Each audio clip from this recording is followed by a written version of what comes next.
Wie sind Sie gestern noch durchgekommen? Ja, und was haben Sie dann jetzt entschieden für den Schwerpunkt? Ich werde es ja gar nicht wortwörtlich erzählen.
Ich habe mich am Ende nicht dabei. Ja, feel free.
Gabriel.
spent 10 years doing it. And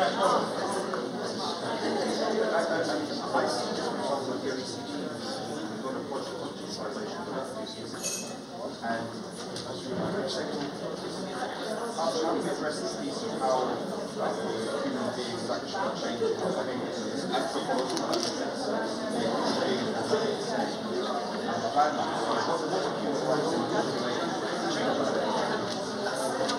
we've got our heads around it. And people are sort of moving forward, talking about innovation, this is just the right thing. But those other things, they seem so fundamental. Somehow,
One of the best examples for me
Good morning, everyone. And before starting today's meeting, I wanted to thank you all for taking the time to come here and give you a couple of housekeeping things which are always useful. You will have seen that on your badges you will have little colors, and they signify the breakout sessions that you will be joining after the opening session and plenary sessions. Daniel Kaiser from ALLEA will give you more information after the plenary session. Coffee and lunch will be served here, and we look forward to a very interesting debate. I know we're running a little bit late, but we'll try to recover once we start. So with no further ado, I'd like to welcome the president of the Berlin-Brandenburg Academy of Sciences and Humanities, who is hosting us very kindly here today. So very welcome to Professor Götzl.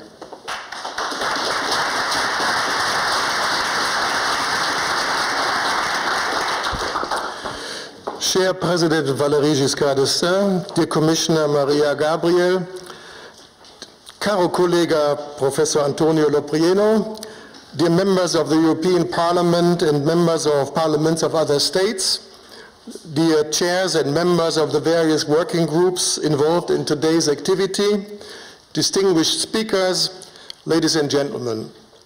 dear colleagues, in my capacity as president of the Berlin-Brandenburg Academy of Sciences and Humanities, I am pleased and honored to welcome you here in Berlin to this conference, Democracy in a Digital Society, Trust, Evidence and Public Discourse in a Changing Media Environment. Today we gather at the Gendarmenmarkt, one of the most beautiful squares in Berlin, with a history I could talk about for hours. Let me just mention that exactly 250 years ago, Alexander von Humboldt was born at this particular location. Not in this building, though, which was constructed in 1903. The Einstein Hall of our academy, in which we are meeting now, was named after Albert Einstein, one of the most famous members of our academy, which was reconstituted in 1992 in the tradition of the former Prussian Academy of Sciences. Albert Einstein, in fact, was employed while in Berlin at the academy from 1914 to 1933, when he left Germany for reasons that you all know. From its foundation in 1700, our academy and its predecessors have been a place where eminent scientists from all disciplines and nations were gathering and debating, not only about sciences and humanities, but also about politics and the society and their future development. Wilhelm von Humboldt, for instance, initiated from here his educational reforms that revolutionized the role of the universities the world over, and his brother Alexander von Humboldt wrote a book about Cuba in which he condemned slavery and the sugar baron economy. Today, Alexander is considered the second national hero by Cubans. This conference is perfectly in line with the history of our academy and many of our current activities. Therefore, it is our great pleasure to host such an impressive international meeting that is organized by ALLEA, the Federation of All European Academies of Sciences and Humanities, and the ambitious project Re-Imagine Europa. The topic of this conference, Democracy in a Digital Society, is, in fact, a central theme in several of our current research activities. Let me just mention two interdisciplinary research groups at our academy. The first one focuses on implications of digitalization for the quality of science communication, and the second one is named International Justice and Institutional Responsibility, which hosts a special event tonight in the Leibniz Hall of this building on the International Criminal Tribunal for the former Yugoslavia and its potential role for the future landscape of international humanitarian law. Furthermore, together with the German National Academy Leopoldina and Akatech, the German National Academy of Science and Engineering, our academy has published two comprehensive volumes on themes related to the topic of this conference. One in 2014 on designing communication between the science community, the public and the media, and the other one in 2017 on social media and digital science communication. More is in the making. In fact, this afternoon, and that is a mere coincidence and was scheduled about a year ago, the German academies mentioned before are going to found an interdisciplinary working group entitled Digitalization and Democracy. It is my conviction that academies should play a stronger role in these issues, because they can provide the broad interdisciplinary knowledge base and the expertise that are necessary to analyze the issues arising and to arrive at recommendations for their solutions. The Berlin-Brandenburg Academy of Sciences and Humanities is contributing to its wisdom to these activities and is willing to continue doing that. Let us hope that with this event we can build a broad and solid base for a better understanding of some of the new phenomena that arise with modern technology in our societies, for which we need to find a way that they serve democracy and are not employed to destroy it. Ladies and gentlemen, I am looking forward to an enlightening conference and wish you a successful meeting in Berlin. And of course, I hope you will have a pleasant stay at our academy. Thank you.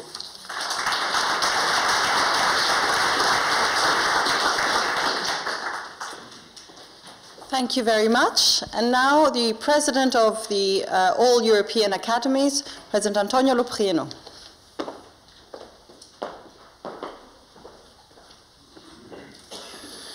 Monsieur le Président Giscard d'Estaing, dear Commissioner Maria Gabriel, sehr geehrter lieber Herr Kollege Professor Kreutscher, dear colleagues, ladies and gentlemen. In the name of the European Federation of Academies of Science and Humanities, ALLEA, I warmly welcome you to this outstanding event and to a day full of extremely interesting and relevant talks and debates. I am most grateful to our host, the Berlin-Brandenburg Academy of Sciences and Humanities, and especially to my previous speaker, Professor Martin Grötscher, as well as to ALLEA's knowledge partner and today's co-organizer, Re-Imagine Europa, and their president, Valéry Giscard d'Estaing. C'est un honneur et un grand plaisir, Monsieur le Président, de partager avec vous cette réflexion sur le futur de l'Europe à l'âge digital avec des personnalités politiques et scientifiques de telle envergure. And I join in this particular greeting our Commissioner, Maria Gabriel. Thank you very much for being with us, Commissioner. I'm also extremely grateful to Manuel Castells and Re-Imagine Europa for having suggested to us to co-organize this exciting event. Finally, I would like to thank the ALLEA Working Group Truth, Trust and Expertise, which has co-shaped today's program. And I'm particularly happy that very many of its members are present here today. I particularly stress and salute the presence among us of Professor Christiana Wopen, as well as of the group's co-chairs, Honora O'Neill, and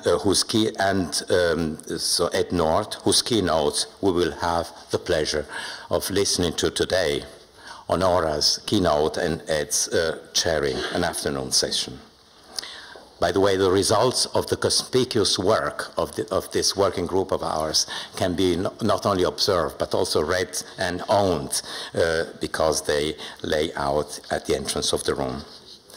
As you all very well know, the schedules of such distinguished scientists are packed to the brim. My gratitude, therefore, also goes to their respective home academies, the British Academy and the Royal Netherlands Academy of Arts and Sciences, for their invaluable support to the working group, as well as to my esteemed predecessor in office and former president of ALLEA, Professor Günther Stock, who is also among us today, and whose record as president of our organization was so inspiring and stellar that trying to emulate him may look like a hubris. We have come here today to discuss a range of extremely complex and controversial topics. The impact of digital transformations on the basic pillars of our European social contract, on trust in empirical evidence, on public discourse on moral values, on the way in which the power of big data affects democratic governance. These topics have been and are the object of ALLEA's attention, and I'm very pleased to report that the results of the work by our working group Truth, Trust and Expertise, as I said, can be read already and are soon to be published. To discuss these issues is intellectually interesting because it makes us reflect on the philosophical, social, and political foundations of our post-Enlightenment Europe. It is also socio-economically relevant because whatever the outcome of these debates, they will contribute to shaping how and in what kind of world we and our future generations will live. And finally, this debate is politically controversial by nature because we do not yet fully understand the logic underlying these transformations and their impact on our institutions. Here, I would like to shortly suggest one possible way of trying to understand this logic. What we are witnessing today is in fact the transition to an individual, to a social access to knowledge. We Europeans, regardless of religious confessions or national identity, have all grown up in a model of accessing knowledge rooted in Gutenberg's invention of the bookprint, in Leonardo's ideal human proportions, and in Martin Luther's personal reading of the Bible. This is a model in which knowledge is basically an individually owned resource, transmitted via a book by a known individual author to individuals looking for information and willing to be informed. Through the digital transformation, this model is radically challenged in at least two ways. First of all, individual knowledge has turned into social knowledge by blurring the boundaries of the individual authorship. Who is the author of a Wikipedia article? No named author, but rather a social community that stewards knowledge. Positive knowledge in the case of an encyclopedia article, negative knowledge in the case of fake news.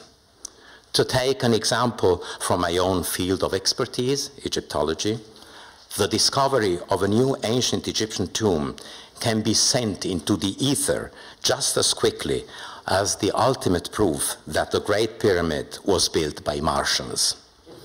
And Photoshop makes things prettier or lets them disappear altogether.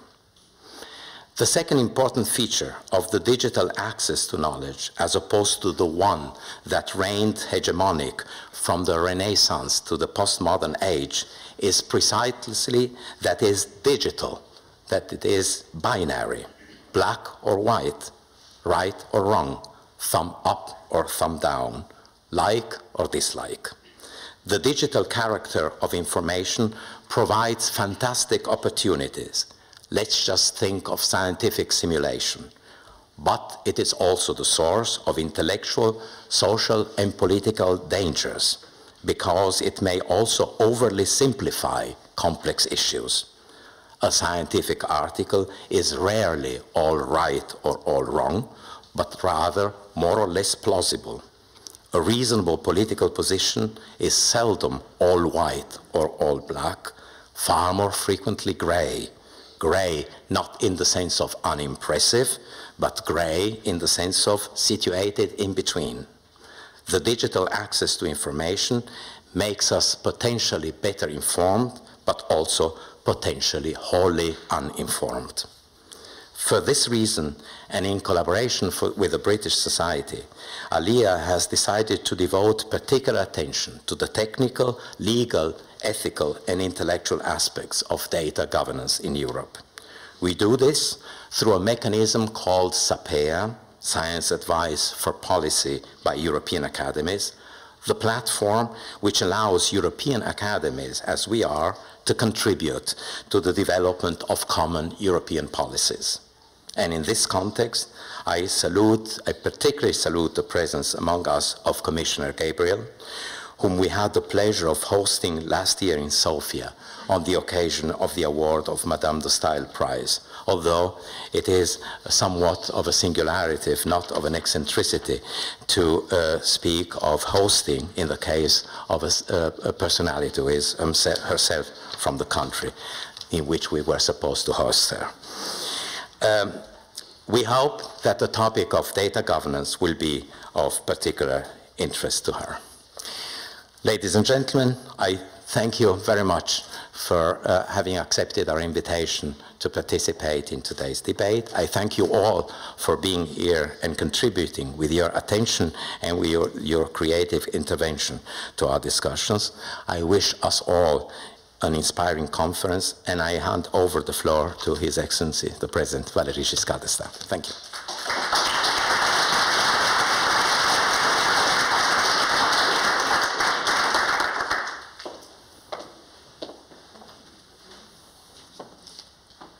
So, thank you very much. For Re-Imagine Europa, this is also a key topic. I think that, as said in the invitation, we think that this is probably going to be one of the biggest battles of the next 10 years, the the control and the ownership of the internet, and how we decide to regulate this new space that we have created so that we can actually benefit from its opportunities.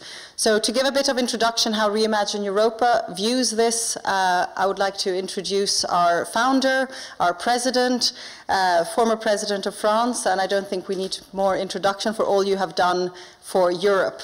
Monsieur Président Valéry Giscard d'Estaing.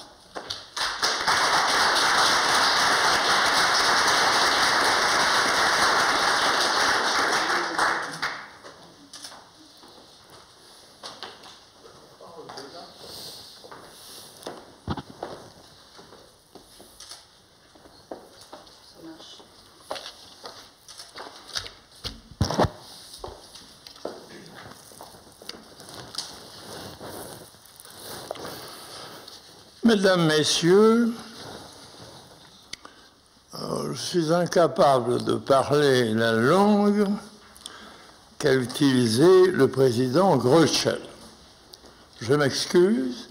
Ich war in Deutschland geboren, mais il y a très longtemps. Et je ne connais pas bien non plus la langue du président Loprieno.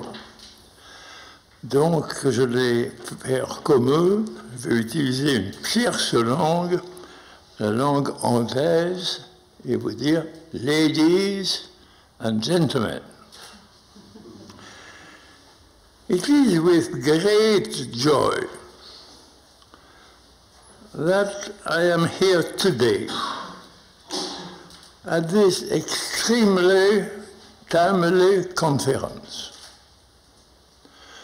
which launches the first task force of Re-Imagine Europa on democracy in a digital society.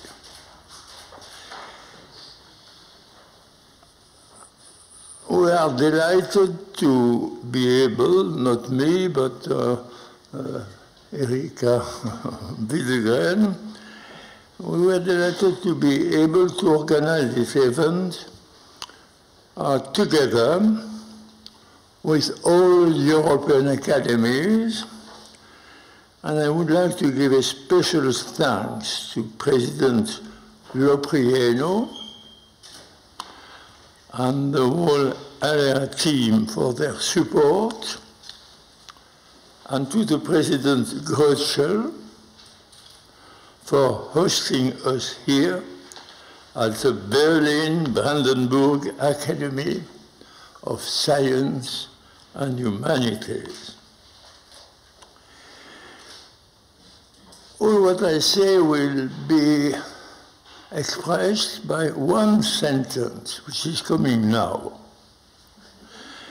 What we see happening in Europe at the moment is quite worrying.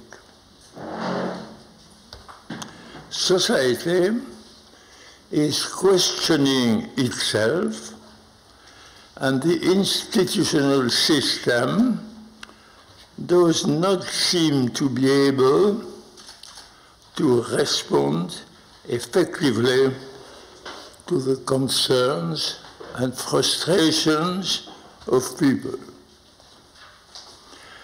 Our citizens do not see the aim, the raison d'être of Europe anymore, or at a sufficient level. We should hear and care about what they think and what they feel, instead of just complaining about so-called populists. How? By providing a clear vision for Europe, which, honestly, excuse me, Madame le Commissaire, which has a little been dimmed in the recent time. Alarmed by the lack of direction, that Europe has had in the past decades. We, together with my dear friend and colleague, Chancellor Helmut Schmidt, had felt it necessary to recapture the pragmatism that was so central to the founding spirit of the European project. That's why we proposed, some years ago, the concepts of Europa. Europa is a German word. It's also a special expression which is not used in the treaties as such, so we can describe what we have in mind, which is to reboot the European project in a strong and federated entity that would pursue integration along the historic trajectory, but not to create a federal state, but let the members become an economic superpower. And this moment, whatever the importance of European countries, including Germany, the superpowers, the economic superpowers, are not more on the European soil. Some are in Asia, some are in America. And the purpose is to create an economic superpower on the ground where Europe was founded. That is why we proposed some years ago the concept of Europa,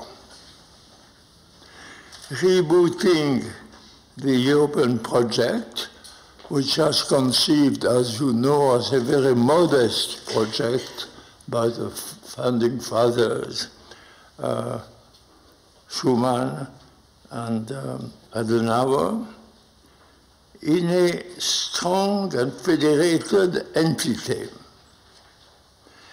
that would pursue integration along his historic trajectory, but limiting this integration on economic and directly linked matter to let its member become an economic superpower.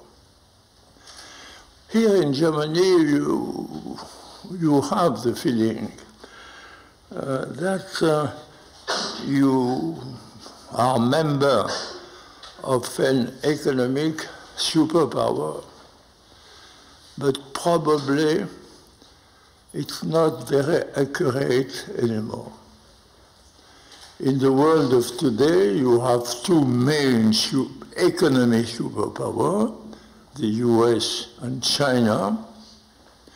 A third one, which is largely ignored, which is India, but which has performance in certain fields, and the European countries, even grouped, look like a weak entity. Re-Imagine Europe was launched last year at the European Parliament by the chairman, or chairwoman, Erika Widgren, as the first European incubator for new political ideas in order to address this challenge. I would like to photograph you but it's the reverse. Communication has always been central in defining the working of a society. The first sentence of democracy was expressed in the 5th century BC on the Agora by a sentence that you must remember. The chairman of the group addressed the crowd and said, "Is there here someone who can say something useful for the society?" That was the beginning of the democratic concept. In my time, the television brought an epochal change in the way between power and public opinion was organized. But this is already behind us. The emergence of digital technologies and the internet has an even more profound effect, and we are only now starting to realize its consequences. In a society of permanent information, you must look of your parents or grandparents. A French worker in the beginning of 20th century had information once a week by a local paper. It was only a source of information for him. And so now he has a constant pressure, as Madame Gabrielle will express to us just later. In a society of permanent information flow and acceleration of processes, our relationship to space, time, and fact has changed. This affects journalism dramatically, as traditional media have to try to remain competitive with social networks and in a context where disinformation and extreme messages generate more visibility and revenues. There's also a deep change in the transmission of messages. The receiver speaks as much or almost as much as the sender of a message. So this never happened in history before, to have a two-way communication information system. This opened the door to a system of two-way communication that can create conflictual exchange between the two groups. How endangered is democracy in a digital society? That is what you will discuss today. I would like to express my conviction of the importance of the work you are starting today, and I would like to thank Professor Manuel Castells, because I read your books. Yes, which is quite a qualification, because they are not easy reading. I advise you to do it, to understand what the debate is. Manuel Castells will speak later. He is a member of the board of Re-Imagine Europa, was kindly agreed to lead the work of this task force with Erika Widgren. We welcome all the work that the European Commission and the European Parliament have already done in addressing these challenges. And we are delighted to have with us here today Commissioner Maria Gabriel. You can recognize her because she dressed in blue and not in black. No. And she's at the front of the battle, and her work these past years has set the path for deeper reforms. We are also delighted to see strong support from the key European political party that we believe that this should be a priority for the next 5 years. Europe needs to be at the forefront of developing a healthy and sustainable digital information ecosystem based on mutual and reciprocal understanding. At Re-Imagine Europa, we are convinced that we need to work together, bringing both experience and creativity to the table to develop innovative and new approaches to these challenges that will be defining our societies for the years to come. We don't see them fully now, but in a few years, they will be dominant features. I would like to thank everyone who has come here today for taking the time and helping us in this endeavor.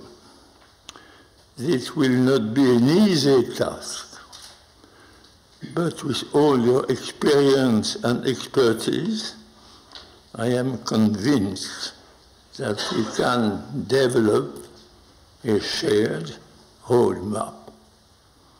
Thank you and good luck.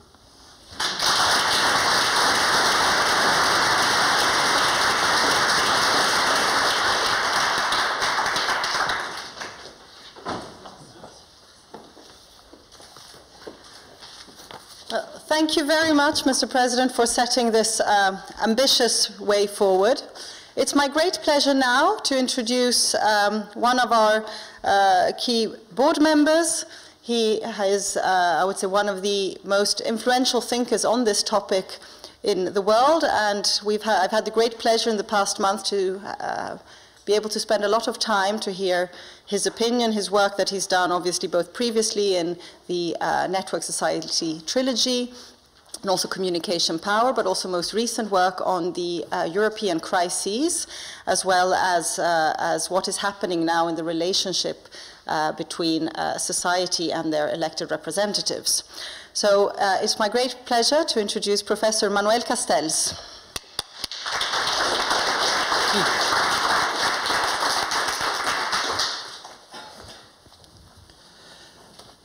Thank you.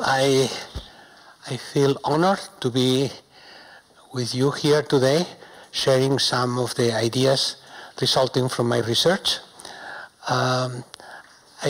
Let me be particularly grateful to President Valéry Giscard d'Estaing and to Executive Director Erika Widgren for allowing me to join their project, because at this point I think Europe is in danger, and it's in danger not just for technical matters, common fiscal policy or common banking system. It's in danger because we run out of ideas. And I believe in the power of ideas, good or bad. They're also bad ideas. So my contribution to today's debate will be to try to place the debates on democracy both in the context of the digital society and at the same time in the context of the crisis of legitimacy in Europe. I think I can say empirically that the European construction and the European dream is in danger. Among other things because I have documented this horrible hypothesis in a book that I published last year titled Europe's Crisis, a long research program for the last 4 years. These crises largely are linked to the crisis of legitimacy of democratic institutions and of European institutions in the minds of a large proportion of citizens. The thing is, institutions only persist if they do so in the minds of the people. That's where democracy lives, in the minds of the people. If people do not, if citizens do not believe that they live in democracy, then democracy is in danger. And yes, there are economic crises, there are cultural crises, there are institutional crises, but it's fundamentally a crisis of belief. Institutions, besides, are the expression, always, of power relationships, including what I call counterpower. It's never one power, it's always power and counterpower. And democracy is the system of rules, has always been, the system of rules that aims at setting procedures of representation of citizens in the political institutions, while at the same time protecting citizens against the abuse of power on the part of the state, as well as of other sources of power. Now, as the President Giscard d'Estaing said, throughout history, power relationships are largely based on the control of information and communication. And nowadays, information and communication operate on the basis of digital technologies. That is what it is a digital society, more than ever. Just illustration, I will not use too many numbers, but as an illustration, in a planet, first of all, the proportion of information that is digitized today in the planet, meaning counting by bits, is about 95% of all information existing in the planet. 95% is digitized. And 90% of this 95% is accessible via internet-based networks. That is what digital society actually means. In terms of users, in a planet of 7.6 billion people, we have approximately 4.5 billion, American billion, billion of users, of which 4 billion users, active users of social networks. If we count the most important platform for delivery, which is mobile communication, counting in terms of numbers, not of devices, numbers, meaning subscribers. Again, in the planet of 7.6 billion, we have 7 billion numbers of mobile devices, which actually means that, not counting for the moment babies below 5 as having their personal number, it will come, no question about that. But if we don't count the babies, we are all connected.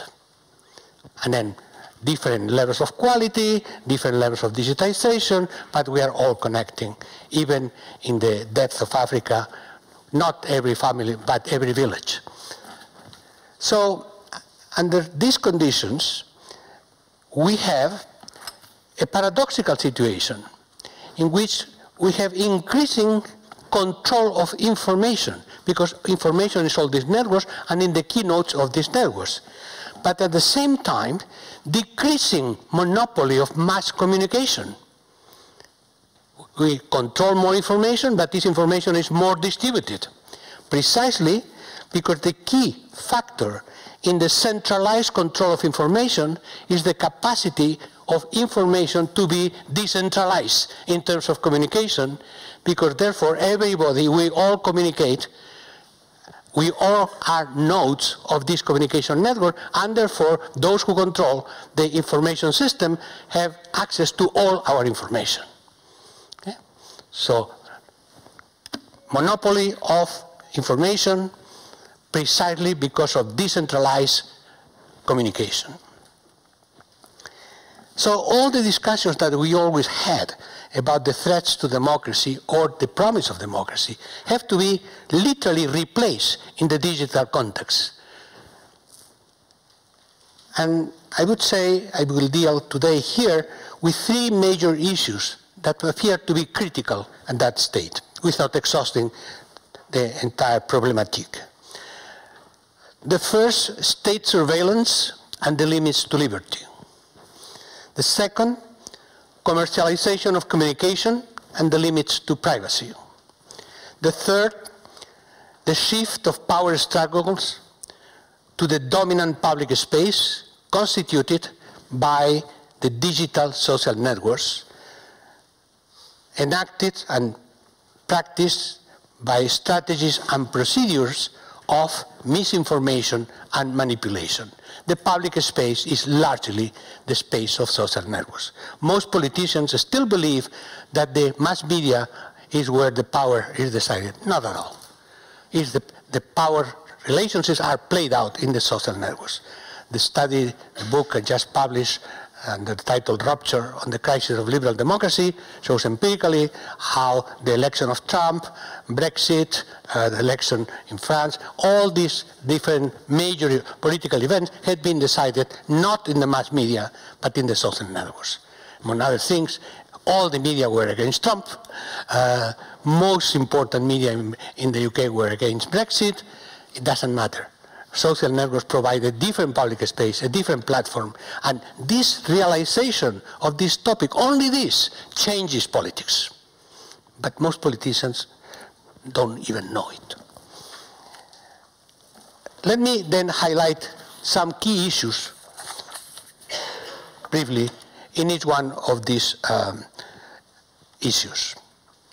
First of all states throughout history had made surveillance of their own people and of their competing powers the essence of their dominance, since Fouché in modern times. What is new is that in the conditions of the full digitization of society, something has emerged. It's what we call the digital exhaust. The digital exhaust is the interactive repository of all existing information, not just from electronic communication, the social networks, but from individualized information, like financial transactions, particularly credit cards. In the future, credit ID codes, as the social credit code that already exists in China. Government registries, IDs necessary to operate in all domains of life. In other words, we live in and by what is usually called big data, big data. What is also new is the technological capacity to relate all this information, because all the systems speak the same language, digital. No more problem of translation of anything. And also because we have wave after wave of new communication technologies that are able to navigate big data, to manipulate, to reorganize, to actually operate in a world in which big data is our natural environment. Also, at the institutional level, what is relatively new and recent is the circumvention in democracies, in our democracies, of legal and institutional restraint of the power of surveillance agencies. Why? Because in the age of global terrorism and of the fear of the insecurity, it appears that this justifies in the minds of many citizens the powers of emergency allowed to security agencies. 9/11 was a divide. 9/11 was the breaking point in the US and in the world at large. Legislation and policies that were set up to protect individual citizens and privacy had been de facto removed. With the support of the population. In 2001, the US National Security Agency's director, as you know, the NSA is the largest security information agency in the world, Michael Hayden explained that to find terrorists in the world at large is like finding a needle in a haystack. And he said, so I need the entire haystack. And it was given to him, of course. And this is not just the United States. Experts consider, in fact, that the most sophisticated agency is the British GCHQ. But Germany is doing very well there as well, and France, and a number of other agencies. So, in fact, because there is legislation that prohibits the spy agencies of each country to spy on their citizens, empirical evidence shows that it's very simple. France spies Germans, Germany spies French, and they exchange the information. No problem. So what has been constituted in the last decade is a global surveillance bureaucracy with minimal control of democratic institutions, let alone citizens at large. Second major issue, the end of privacy. Of course, widespread surveillance violates privacy, but this is not the main source for the demise of privacy. As I used to say, it's not just Big Brother, but Little Sisters, meaning all the companies that dispose of our information in exchange of the services they provide. This, of course, includes insurance companies, financial companies, credit companies, starting with a credit card. Credit cards actually provide a key profile for everything we do in life. Everything. If you don't want to be profiled, do like the narcos do. Pay cash. Forget about the credit card. But all companies, social networking companies, e-commerce companies, etc. In fact, these companies, internet companies particularly, they have no choice because their business, the business of internet companies, how they make money, is what I call data capitalism. They do profits by having transactions on our data with our agreement. We can always say, no, I don't want to do it. Well, by the way, in the United States, no. It's the clause opt-in, opt-out Europe, the United States. European legislation is much more protective. But anyway, the protection simply means that if you say, no, I don't want to give you any of my information, simply you don't have the service. You don't have Google, you don't have Facebook, you don't have anything, and some people could literally die from anxiety. In fact, we have some little figures like Google earns 91% of its revenue from advertising or related data transaction. That's how they make money. As we used to say in Silicon Valley, if you do not pay for something, it's because you are paying with your data. There's no mystery here. So yes, it's true that these companies, they're serious companies, they have a privacy policy. For instance, this is the privacy policy of Google according to its own post in its website, so you can check. This is Google informing.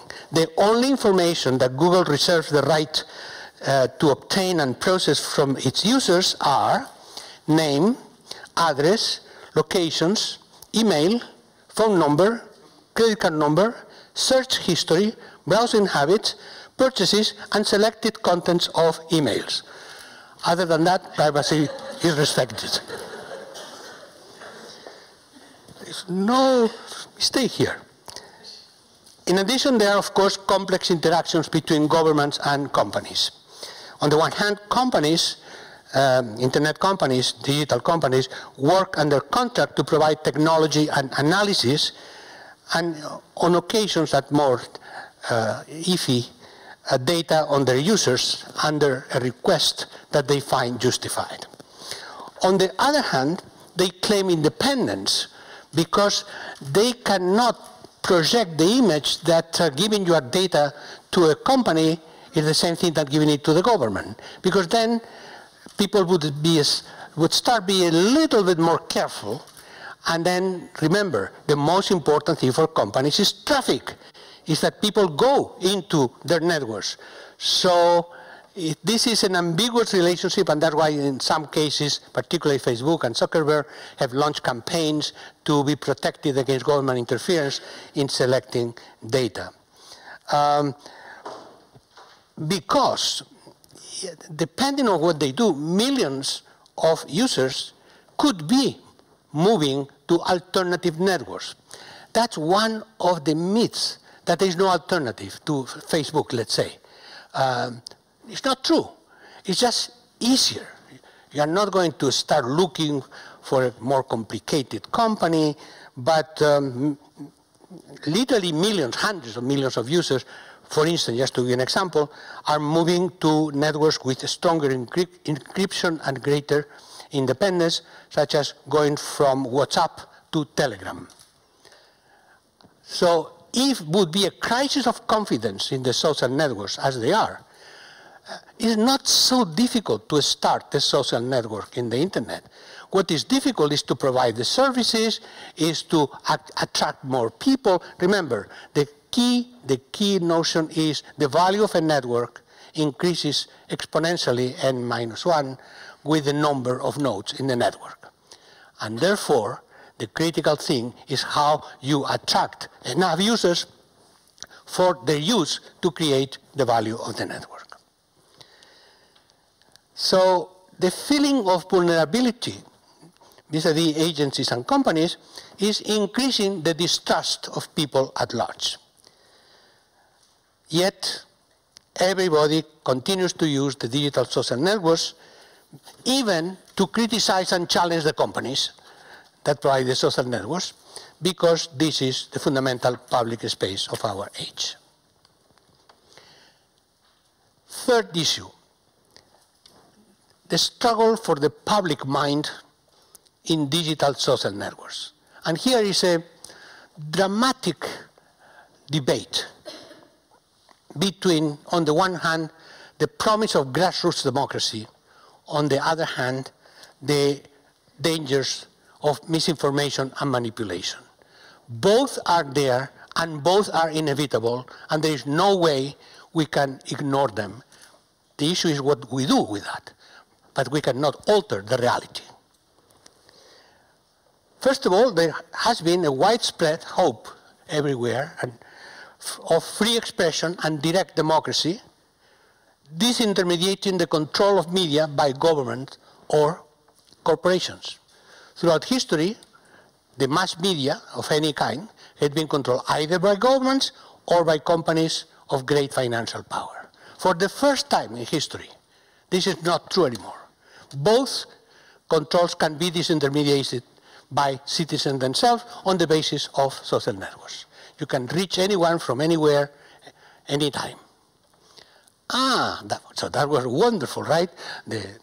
I had been working for 40 years in Silicon Valley, and that was the idea, the utopian idea.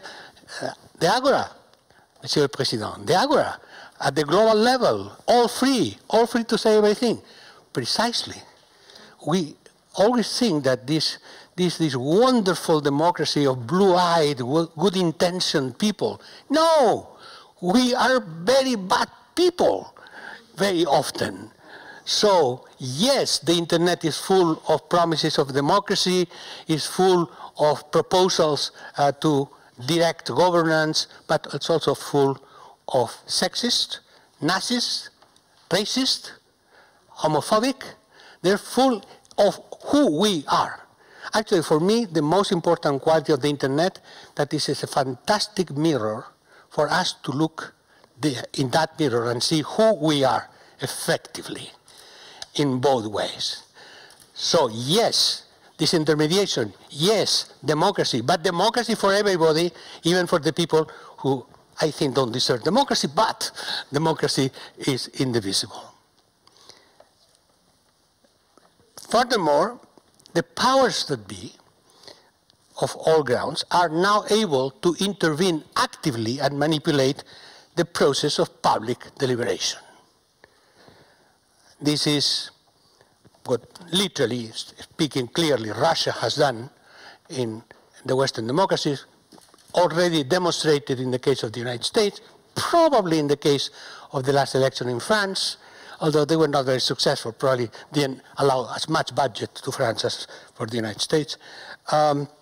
In Brazil, the election of Bolsonaro can be largely credited not to himself, but to the so-called Movimento Brasil Livre, that was a social movement on the internet that started 4 or 5 years ago, supported financially by the Koch brothers, the American billionaires, conservative, and a number of 11 Brazilian companies that started 5 years ago for this campaign. There are new technologies that allow for that. It's not simply millions of activists actually doing. It's robots. Fundamentally, it's robots. The amplification is robots. The capacity of one message to be able to be immediately reproduced, enlarged, modified by robots with very effective programming systems. What is new also in this data is their virality. Not only they were viral always, but now more than ever. Just to give you an illustration, in these social networks, in these political campaigns, there is a retweet of any tweet that is interested and programmed in the robots. Half of the retweets are happening the next hour, and 75 in the first day. And this can be effectively programmed. Then, of course, what is called fake news, which I call it lies, right? We have a good term for that. So constant production of fake news, and the belief that whatever happens is, if you don't like it, it's fake news. If you like it, it's not. That's what the great President Trump says all the time. All criticism against him is fake news, but what he says, no. But people know less about something even more important, which is deep fake, which we call now deep fake.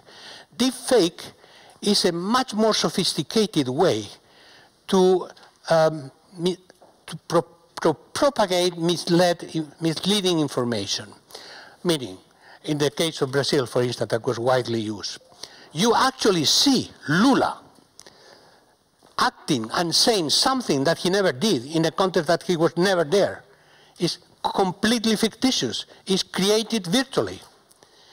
I gave the example of Lula because it has been studied, etc., etc., but there are many, many examples, and we will see more and more in all elections and in the European elections, my friends, which is a huge campaign being prepared by Steve Bannon.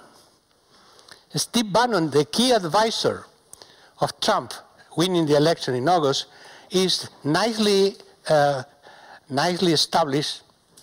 Where would we to manipulate Europe? In Brussels,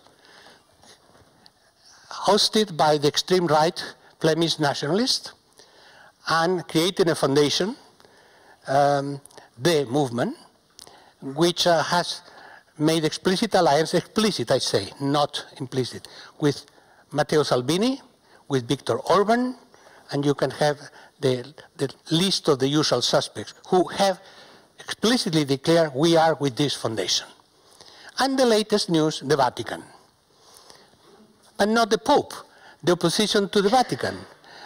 Archbishop Burke, the leader conservative, Cardinal Martino, and they have created an institute called Institute for Human Dignity, which is located in a wonderful monastery, 100 kilometers southeast of Rome, that the Italian government has leased to the activist, conservative activists of the British Parliament, who were able to organize this institute to do what?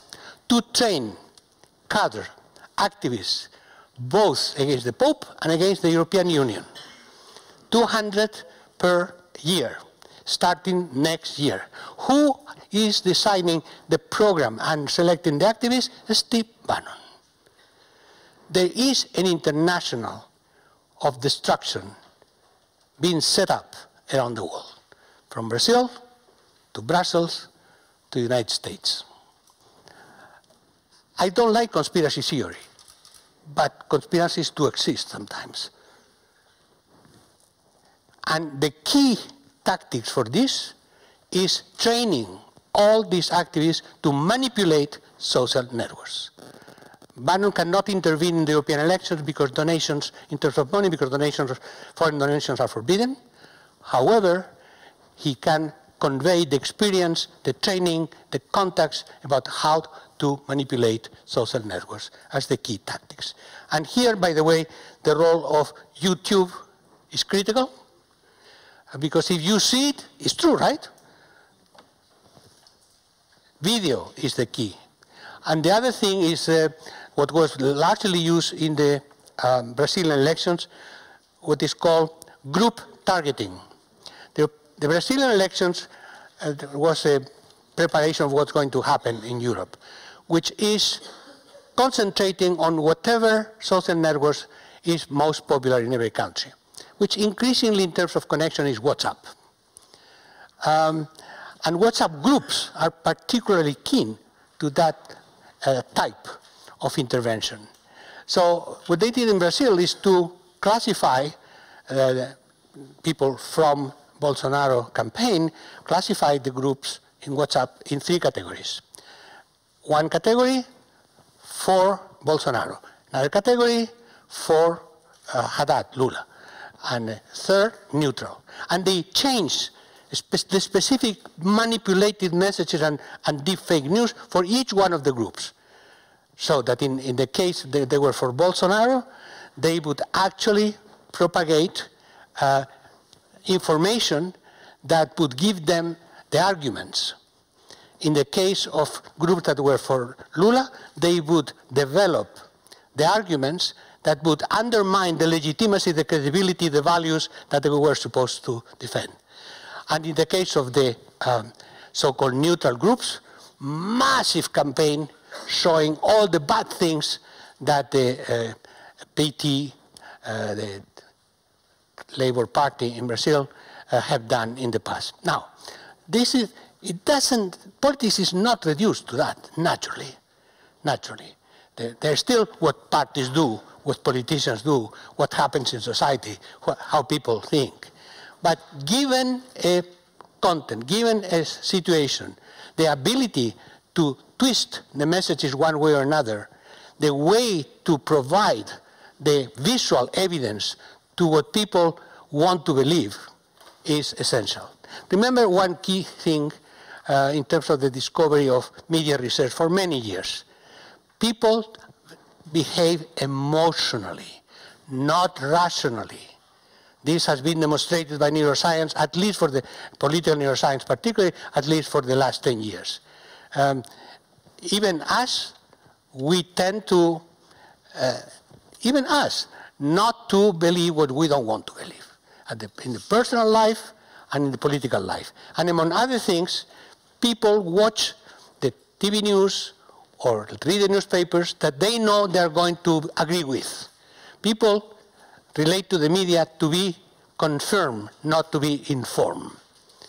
And therefore, in the social networks, the critical thing is that they receive the messages that they need in terms of cementing, organizing, supporting what they believe, and also the arguments in their debates and in their campaigns around themselves. As a result, the traditional deliberation process that was the basis of democracy, the agora, is obsolete as it is today. And therefore, the crisis of legitimacy, for many other reasons, but is deepened. This is the new reality. Is it fate? Can we counter it? Human action is always able to counter, to propose, to alter the course of history. That's for sure. How to do it? The Commissioner will tell you. However, a couple of ideas. Of course, everybody says education of citizens, starting with the education system, with the school system. In the School of Communication where I teach in the United States, we are devising, we also include some journalism, we are devising courses to not only to alert, but actually to show how to detect fake news and how to modify, to counter these messages. There are new technologies that allow relatively simply in technical terms to detect what is fake, how an image has been manipulated, how a message has been constructed. It's possible. And it would be relatively simple to introduce these technologies in the platforms that provide their distribution, fake news. Facebook, for instance. And Facebook has said several times, no, we are using our technology to detect. No, they are using some superficial level of filtering, but the deep level of identifying fake news, no. Why? Are they bad people? No. Simply it slows down the traffic dramatically. In terms of volume, in terms of complexity, in terms of speed. And therefore, it's not as good a business. And that is called regulation. Regulation. And here I believe that the European Commission could be, as already is, the leading public agency in the world to start regulating the controllers of information in our planet.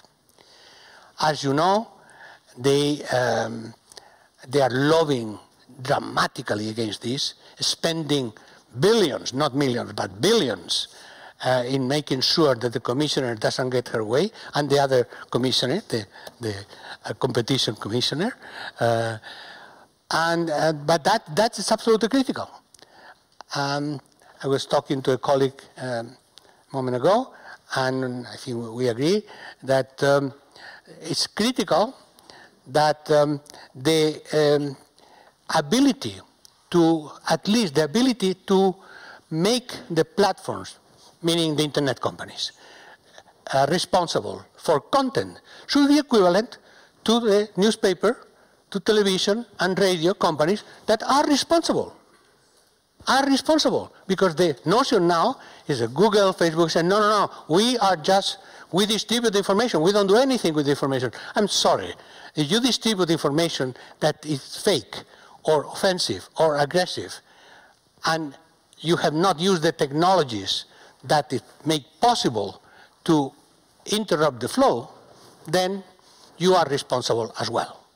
Again, it's not different, it's extending the legislation from the traditional media to the new media, which are also mass media in a different way. So that's why there we go into very tricky issues, which are a matter of policy and therefore of politics. However, it's not enough because, remember, news are believed by people who want to believe them. It's a matter of emotion, not a matter of rationality, and therefore it's also still necessary the human intervention of networks of activists that are for democratic values, that are for the preservation of European institutions, to actively go into this struggle in the networks and mobilize to defend liberty and the European dream in these networks. Of course, all this has to be dealt with care, so not to threaten or suppress the freedom of expression in the internet, which is always the pretext. But it can be certainly protected, the freedom of expression, as it can be protected in the press and in the media, without letting simply the platforms of internet companies to shape and dominate the control of information in the world. Together with that, we still have the promise of digital democracy. There are wonderful experiments of digital citizen participation throughout the world. It's possible to use social networks and the internet to expand the notion of actually active citizen participation. There are also the possibilities of renewing forms of existence and organization of political parties. With President Macron a little bit pushed by the Gilets jaunes, is trying to do now to open a debate in France with the medieval method of going village from village to talk to the mayors, could have been prevented and done for many, many, many years ago, starting with actual citizen participation over the internet networks, and not only town by town. Renewing public debates, it can be used as well. It's not happening by and large.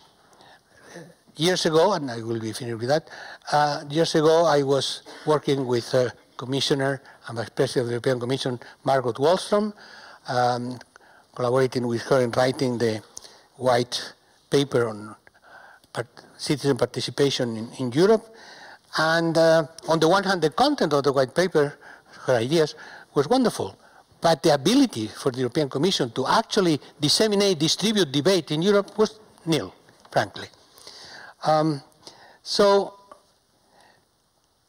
I would simply suggest one idea. Could the European Commission, supported by a number of governments, create a European Google? Not as a public company, but as a European company, but that would accept from its inception a regulation in terms of values, ethics, and service to people at large, and not be technologically inferior, and actually make a lot of money as well. We have been doing European champions in automobile, in aircraft, Airbus. Could we imagine an internet Airbus? Meaning a company that is a company making profit and creating jobs, but at the same time, the Google companies of the world today create more jobs than Airbus. At the same time, providing service. This is the kind of new imagination, reimagine Europe. As President Giscard d'Estaing said, reimagine Europe. Can we reimagine Google? So I would just say that the battle for a renewed democracy and for a new European dream can only be won if we won the battle at the institutional, cultural, and digital level as well. Thank you for your attention.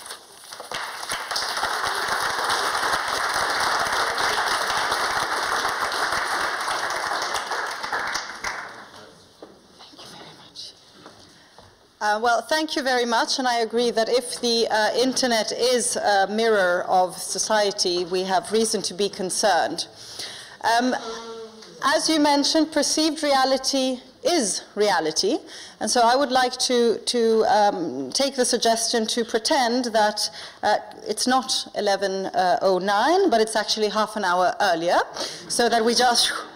And if we all agree on that, the reality has changed. So with this, I would like to invite the Commissioner to join us here and give her view.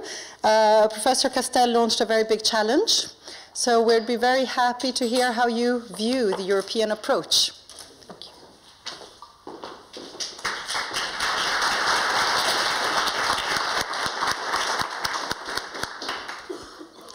Monsieur le Président Valéry Giscard d'Estaing, dear President of the Berlin-Brandenburg Academy of Sciences and Humanities, dear member of the European Parliament, dear professors, dear Professor Lopriano, Professor Castells, ladies and gentlemen, tout d'abord, Monsieur le Président, c'est un grand honneur et un plaisir de vous avoir avec nous aujourd'hui.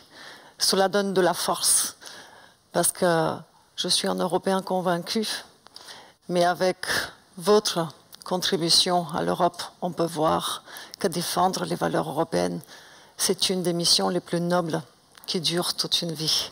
Donc merci beaucoup de transmettre aussi ce message à nous, les générations plus jeunes, mais aussi de vous rassurer que la force est là, de répondre aux défis nouveaux, mais toujours de penser à l'approche européenne, aux valeurs européennes, à la démocratie européenne.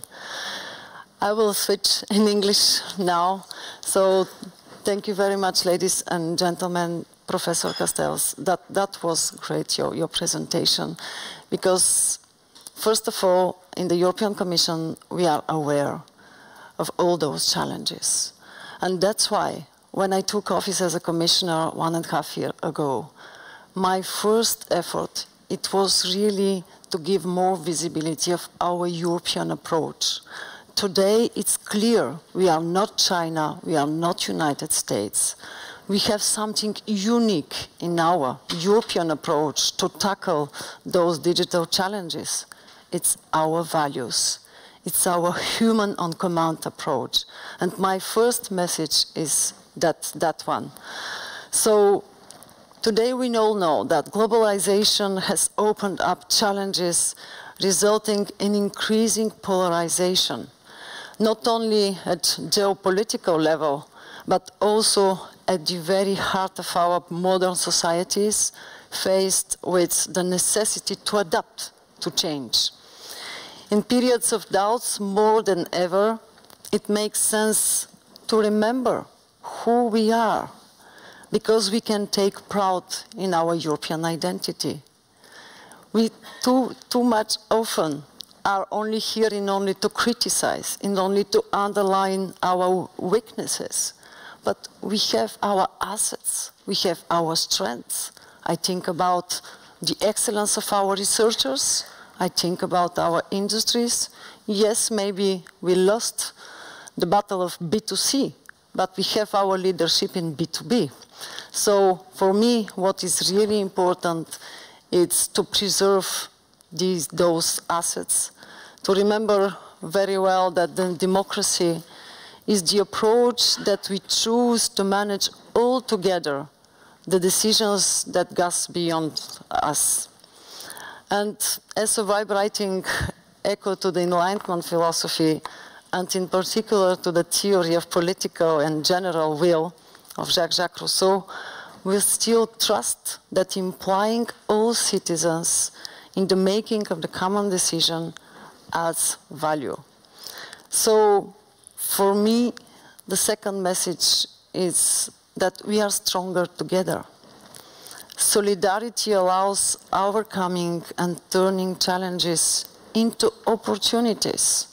Yes, we all know that now actually new technologies are a great opportunity, but there is a huge risk. There is a huge threat. But we can tackle them only by working together, only by delivering something concrete to our citizens. Today, we have an important starting point. For the first time, the digital revolution is affecting all dimensions of our societies, from the identification of problems to the formulation of solutions. It is changing the way we look at things and interact each other. The dematerialization brought about by the digitalization does not only hold the promise to simplify processes, but it does also go beyond. Digital is a strategic tool for the empowerment of citizens, hence coming with higher expectations from our fellow citizens. And our societies are subsequently evolving towards a more horizontal organization based on more autonomous individuals. Digitalization is not only an opportunity to improve the tools at the service of democracy, but also, and most importantly, to rethink in depth the very nature of the relation between the citizens and their political representatives. At a time when an international scene diverging, if not antagonistic, political models are meeting with success from the economical point of view, I'm convinced that the extra spark of our democratic model will come from its adaptability and essential focus on people. That's one of the first things that I asked when I took office as a commissioner. Rethink our policy by putting citizens at the center. Maybe smaller project, but with bigger added value, with concrete benefits for citizens. So for us today, it's very clear that this makes our democratic model not only a treasure to protect, but also an object to adapt constantly.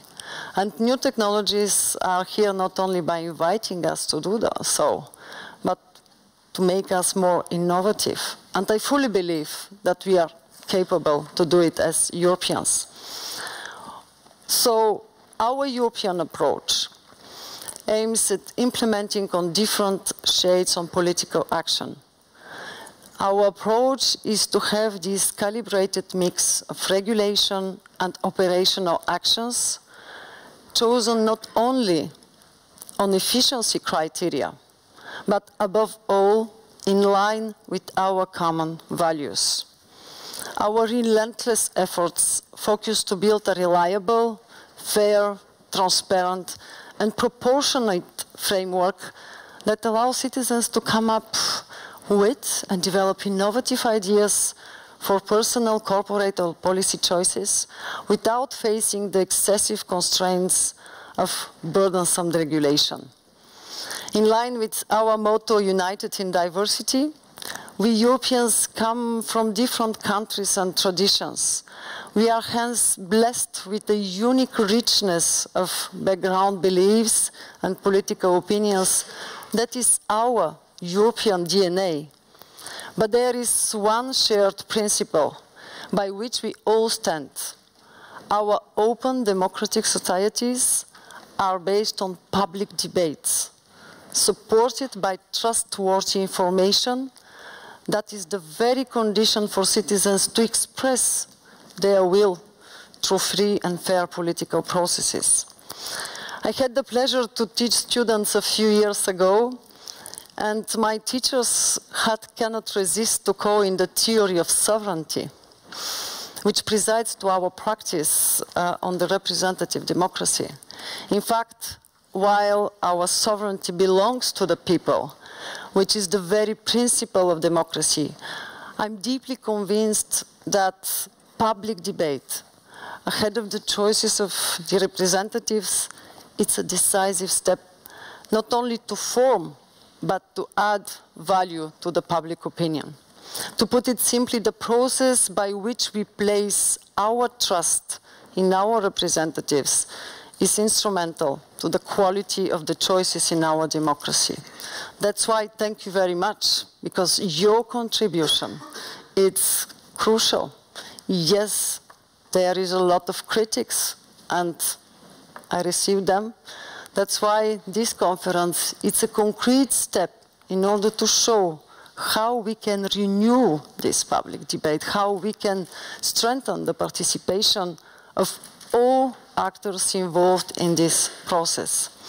So we all know that now we are about 120 days away from the European elections, and it is really time to act. I would like here to say it very, very clear. For us, it's true. The red line is to preserve the freedom of expression, to preserve media freedom. For us, those two fundamental rights are at the basis of any inclusive and pluralistic public debate. But over the last year, with my team, we worked twice as hard, and the progress in this field of how to tackle disinformation encompasses 3 very concrete elements. Yes, I can share with you. When I started and when I expressed my wish to raise this issue at European level, there were a lot of resistances. Remember 2 years ago, fake news, disinformation online was just not simply part of our political agenda. And all those phenomena were already there. So I'm really glad that in only 1.5 years, first, we try, at least, we started the process, we adopted this approach step by step, and now we have some concrete results. First of all, we started with the establishment of a high-level expert group. Thank you very much. We have a member here in the group. I'm really grateful because for the first time with this group, we managed to have a common definition.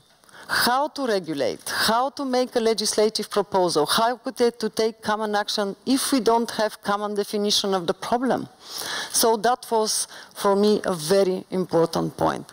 Immediately after, other members of the group are here too, we had a very clear idea that if you'd like to tackle disinformation online, there is no miracle solution. That not depends only on European institutions, on member states, on platforms. We have to work together. So the first milestone, that was our communication on tackling online disinformation in April 2018.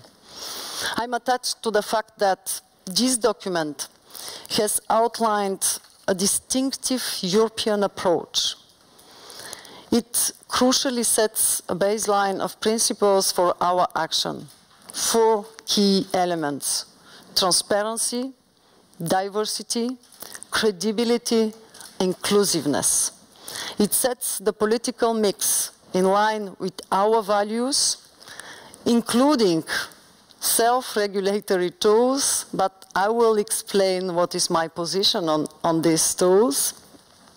Support an independent network of fact-checkers and tools to stimulate quality journalism and how to promote more the media literacy. Education is key, that's definitely clear.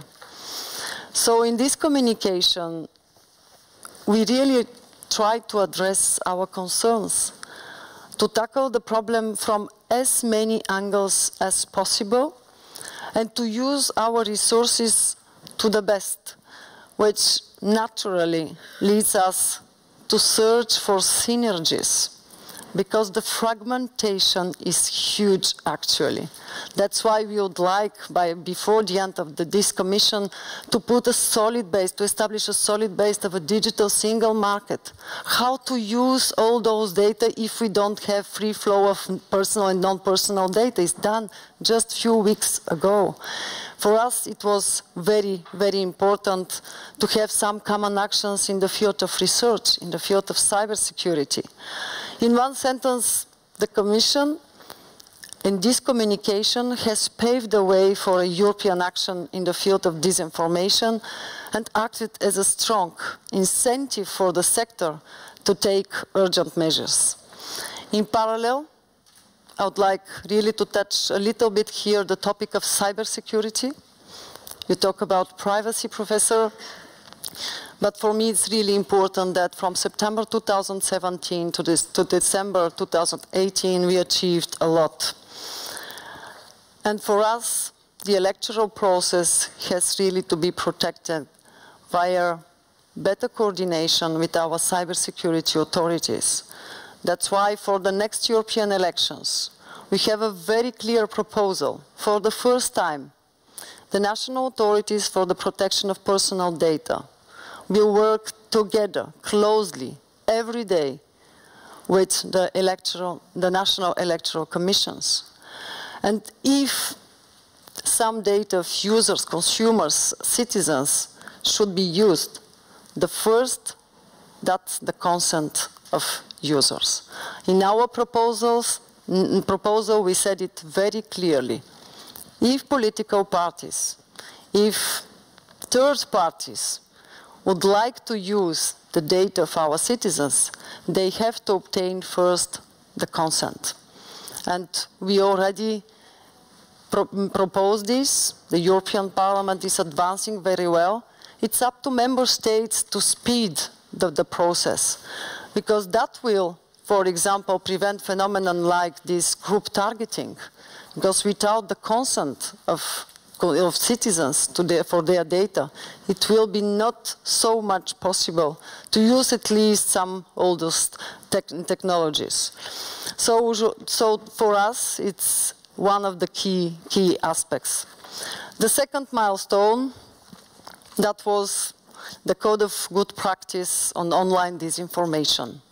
Remember, in our communication in April, we invited platforms, together with advertising sector, together with civil society organizations and journalists, to elaborate this Code of Good Practice. That was something unique, first initiative in the world. They elaborated this code in 3 months. Believe me, it was extremely interesting, their discussions, because that was first time they were around the same table. And in September, they signed the code. I was very clear with them. It's a chance that I give to platforms and social media to show us that they can be responsible. There is no contradiction between innovation and responsibility. I can't accept all those arguments that will broker business models. Yes, some of those business models should be broken. So the timetable was very clear. I expect results by the end of December. And now, next week in Brussels, 29th of January, we'll publish the first reports coming from platforms and social media. Something more. I proposed personally now to have a monthly monitoring of the progress with the code by European elections by the month of May. So my demand here is be active. Tell us what are the key indicators to follow very, very closely and to measure this progress. We have members of our sounding board here. I fully agree with them that we have to have very clear indicators in order to measure progress. We have to have clear tools for our citizens. Because remember, in this code, there is some key elements. The first, the code should help to provide more transparency on sponsored political advertising, so that online users will be able to easily distinguish page 4 content from journalistic content. It should also contribute to effectively cut revenues for websites used to spread disinformation online. Advertisers will receive the necessary information to decide whether they place or not their ads in certain pages and sites that have been identified as purveyors of information. That's why for me it was so important that at the beginning, advertising sector was really with us in order to elaborate those first engagements. And I think that more and more we have to talk about this, because sites with fake news we all can recognize, but advertising is real, it's legal. How to solve this? Another important element, fake accounts and bots. I will be very, very vigilant on those elements, because we all know what is the role of bots for the spread, for the manipulation of the public opinion, how they can spread and amplify this information. So I would like to have a real transparency, at least to give the possibility for our citizens to make their informed choice. Our will is very clear, not Ministry of Truth, not censorship, but tool in order to make my informed choice. That's one of our fundamental principles in the European democracy. And in addition, the code should empower citizens. Here there is a clear weakness in the code. I would like really to see what they will present next week to us, and after to see what on our side we can have as more demand to show more results. So as I have said, the code is the epitome of self-regulatory measures. So for me it was very clear. Its first step, we are obliged to pass by here, but after next week does not exclude further regulatory measures in case it would not be enough. So at this stage of the mandate of the European Commission, it's not time for political theory, but for concrete results. And as I already said it, in this perspective, I'm determined to monitor closely the implementation of the results of the code every month. I think that in only 2-3 months, we'll identify very clearly what are the first tendencies. Remember, it's first time that we'll receive this kind of data, so we count on all of you in order to be more precise in our analysis, to be more proactive. Third milestone, December 2018, so April, September, December, yeah. At the beginning it was a little bit disturbing for my colleague because I try really to push always, let's accelerate. We can't wait for new technologies to shape us. We have to shape these technologies. So the third phase, that was our action plan against disinformation together with the High Representative Mogherini. So for first time we took together internal and external aspects, and this plan proposes an operational take at the problem with its first 2 actions focusing on external threats, and the third and fourth focus on threats of disinformation coming from the Union. Logically, when the threats come from outside, the call for European action is straightforward. Our reply relies first on improved detection. We have to strengthen our capacities to analyze, to detect very, very early. Yes, some other representatives of the European Commission will say that we increased the budget, but excuse me, from 1 to 5 million euro, and in comparison 1 billion coming from a certain country.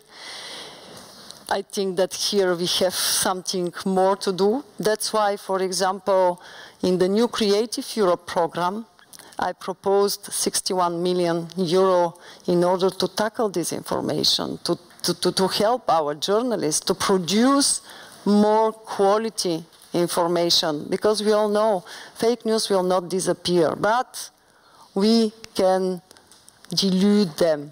Mr. Leclerc is here, the author of this expression in our high-level expert group.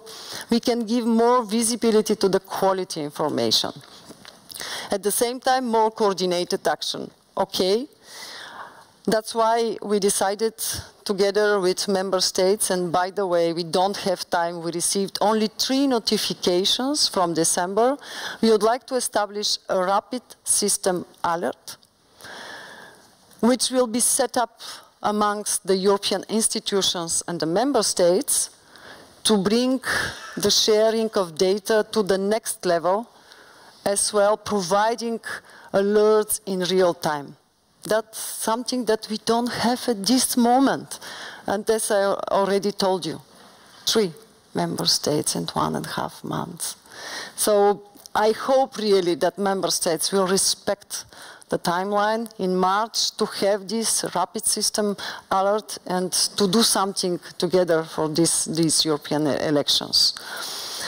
On the other side, yes, we have to continue to work for more coordinated actions between online platforms and industry, raising awareness and empowering citizens. That's something really important for me. That's why I'm glad that in month of March, for the first time, you'll organize a European Week of Media Literacy. First time. So my intention is very clear in all member states, during 1 week at least per year, to give visibility to all those brave people that they are tackling these challenges every day. It's not up to the European Commission to tell them what they have to do. I'm very clear on this approach, and I was very clear with my team. Now I would like really to promote small projects, journalists, in order to show them that we are here and we would like to support stronger their work. Another important element, I already just mentioned it, fact-checkers. We would like to establish a European network, independent European network of fact-checkers. Actually, we have another challenge here. There is only in 10, 11 member states fact-checkers, organizations. They never meet each other. They don't work together. So now we started this work in September in the European Parliament. For me, what is very clear that I do not like to have a European branch of the American organization. I would like to have our own European independent network of fact-checkers, especially because, and sometimes it was not so much visible in the code for tackling disinformation, platforms for the first time accepted to give access for the first time under certain conditions to fact-checkers and researchers, because our aim as a Commission is to establish a European secured online platform where fact-checkers, together with social media, together with journalists and researchers, they can exchange practices, they can exchange information, and we can support them in order to give more visibility with what is already done. So the European Commission, I'm not sure that will make a European Google, but at least on our side we can give access to our information, to our data. But first we would like really to start with fact-checkers and with our researchers in order to be very sure that those values, ethical guidelines, that will be respected. By the way, Professor, I'm not sure that Europe must repeat what others already have done. I think that we have our capacity of innovation, maybe not European Google, maybe something different. That's why I said it very clearly, I believe in our European capacity to innovate. But at the same time, you are completely right. How to give this confidence in our European champions if they are operating in an ecosystem where there is no fair rules. That's why for the European Commission it's too much important to finalize the digital single market, because in parallel we have so many reforms. It's copyright, it's audiovisual and media services directive, it's our proposal platform to business. With all those different aspects, we can just offer them a base, and after that will be more easy to pass to other regulations. But first it was completely necessary to establish those rules. So for me that will be really important now to see how much time will take in order to establish this European network of fact-checkers, how they will start the work with platforms. I hope really that our first project, by the way, we have already our operational project named SOMA, which provides an online fact-checking platform to support the fact-checkers in their daily work and strengthen the cooperation at European level. We started in only 3 months, that was done, so we would like to see the first results for the month of June. So this is why it is essential to expand our knowledge of the mechanism by which disinformation is created and disseminated, and to properly assess its impact on citizens. I'm deeply convinced that the human factor is the decisive parameter to adapt our democratic model for the digital age. To this end, I can't escape it, the Commission is supporting journalists in diversified ways. I know that it's not enough, but we have to continue to fulfill this commitment for the continued development of critical and digital skills, especially for young people, because I'm convinced that the empowerment of each European citizen is instrumental to strengthen the resilience of our societies to disinformation. That's why, for me, media literacy is so important. It's a key element. And as I already said it, the Commission is supporting, it's committed to support pluralism and diversity of information. We would like really to give more visibility to their excellent work, but it's time to rethink some of our strategies, some of our manner to do. And I'm very grateful to this conference. So to cut things short, it is our values rather than technology that drive the changes of our democratic model in a digital world. Technology develops, but our fundamental values build up. And I'm committed to preserve Europe as modest as I can, but as a place of unity in diversity, tolerance and solidarity. And my dream is a citizenship equipped with the necessary digital skills, able to listen, view, read critically, and for me that's a precondition for values to thrive.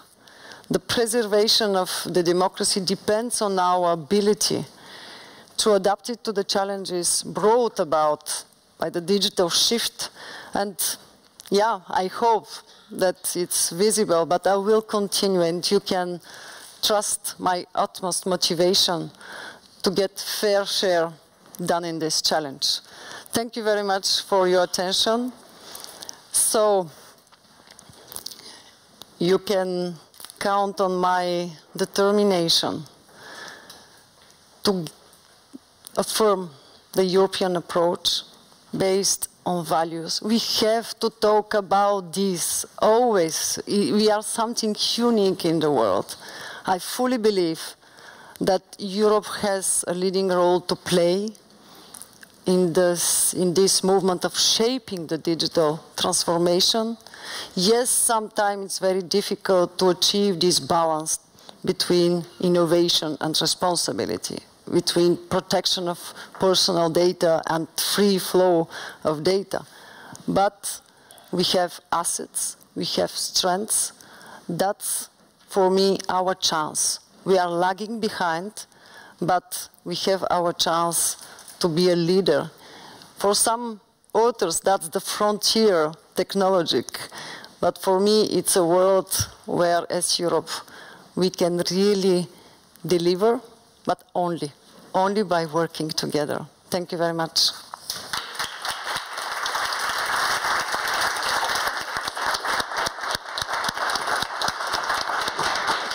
Thank you very much. We'll now go directly to the plenary session, so I would like to welcome Professor Maria João Rodrigues, who is a member of the board of Re-Imagine Europa. She is a member of the European Parliament, president of FEPS, the think tank of the Socialist and Democrat movement, and vice president of the Socialist and Democrat group. So please welcome as key discussant. I'd also like to welcome Anthony Gooch from the OECD. He will be chairing the session. As we are a little bit pressed for time, I would leave it at this group, and you'll have time to ask questions both to Professor Castells, the Commissioner, and to the President. I think we should try to 10 to 5 to. How long do you want us to play to? Yes.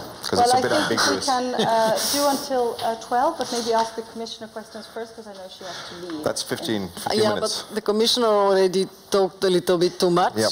So I would like really to apologize. It was not planned at all. I have to go to the airport, and that's why I can't participate in the discussion. But you are in very good hands.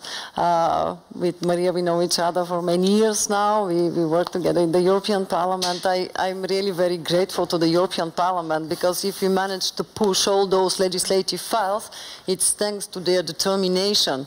Because when I took office as a commissioner, from 29 legislative initiatives for digital single market, only 6 were finalized. Today we have 24. I'm really proud, and we are able to go by the end of this process in order to develop after further requirements for more regulation or this balanced mix between actions and regulations. But thank you very much. I hope that you will enjoy the discussion, and I'm really looking very much forward for your contributions. I will continue to follow all the thoughts and ideas shared here. Thank you very much. Thank you.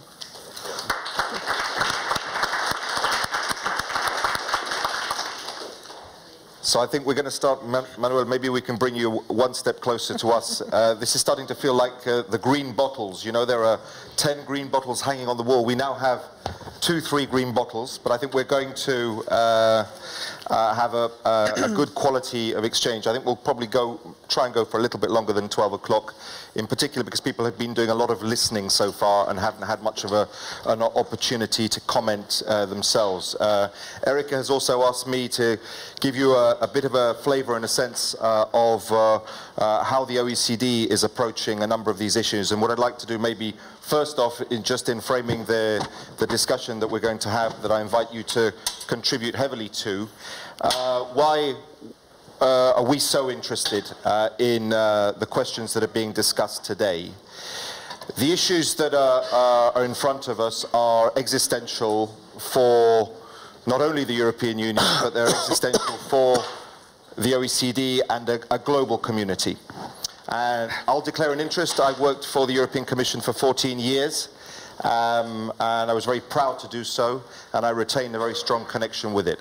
I've worked for the OECD for the last 10 years, and that's given me a very interesting complementary view and vision, because there is a big wide world out there that Europe is part of, and Europe also can have an extraordinary influence on, but also influences Europe. So Europe is not operating in a vacuum. Now, the first element I would say is the choice of the focus of this session and today on democracy. It's something that we've taken for granted for a very long period of time. Certainly in my lifetime, I'm 50 years old, and I have had the privilege always to live within democracies and never had any issues of curtailing of my freedoms. I have traveled in many parts of the world where people have confronted far more difficult circumstances. And the reality is that today, those things that we have taken for granted, they cannot be taken for granted anymore, and quite close to home. Quite close to our homes. Many member countries of the OECD, I will be discreet and not say other entities, but many member countries of the OECD are in this position. So the first element in being associated with this is actually to focus very heavily on how you can work in order to try and maintain the baby that we have, which is well-functioning, healthy democracies that deliver social cohesion and well-being for their citizens. Because if those democracies don't deliver well-being and social cohesion for their citizens, citizens are within their rights to seek other forms of political organization that might do that. Trust as a starting point for anything that we do at the OECD. Evidence, you know, that's our stock in trade. We produce reliable, objective data and knowledge, and that's what we build off. Public discourse is fundamental for us. The OECD has no court of justice. The OECD has no money. We're actually a poorly funded organization. We are an eminently soft power organization. and we operate through influence. What that means is that communication is fundamental and central to what we do. And in understanding communication, we have to be very sophisticated around that. We're lucky to have Manuel, who's one of the world's foremost advocates and explainers and theoreticians. He's someone who also works empirically, so he doesn't go on the basis of other things and other theories, but he tries to develop them himself, which is super interested, and they're grounded in what's actually happening. I'm going to ask Maria João to kick off by commenting on the elements that you have heard before, but also the thoughts that this has brought into your mind. We had the privilege of sharing a panel in Brussels a few months ago where we were looking at the impacts of digitalization. And you're a very active member of the European Parliament, a former minister nationally, so in a really good position as well to address these issues from a political practitioner's perspective as well. Let me hand the floor over to you first off. Well, good morning, and many thanks for this opportunity to address such an interesting conference. I think this is a very good choice for Re-Imagine Europa to focus on this particular issue, the implications of the digital transformation, particularly on democracy. And I'm with the ones, and some of them already spoke this morning, that believe that we should work on inventing a European way to drive this digital transformation. Yes, it is possible, because we have an American way, we have a Chinese way, but we should have a European way. And more than this, I think that the next phase of European integration should really bring forward a clear agenda for this European way to deal with the digital transformation. This should be at the core of our European agenda for the next phase of European integration. I don't believe we can think or even dream about European sovereignty if we don't have the means of digital sovereignty. Now, let me start from what we heard from Manuel Castells. Well, I should tell you, and Manuel knows this, that we started working together a long time ago, by the turn of the century, when we had the opportunity also to imagine Europe, and we are living through, let's say, a fast phase of internet revolution, with some optimist views, and our focus was on how could we use the internet potential to bring forward a new kind of society where knowledge, innovation, education, human creativity should be at the heart of providing a new phase of economic performance with social cohesion. This was the key idea of the so-called Lisbon strategy by that time. It went on as officially as European strategy for 10 years until the moment we were confronted with the financial crisis. The outcomes of the strategy, well, there is the positive and the insufficient, but still I consider that there were marking outcomes. But now, of course, we are in a completely different phase. And that's when Manuel, again, as the leading theorist of the digital revolution, is again extremely important. And what he said this morning, everybody understood, has huge implications.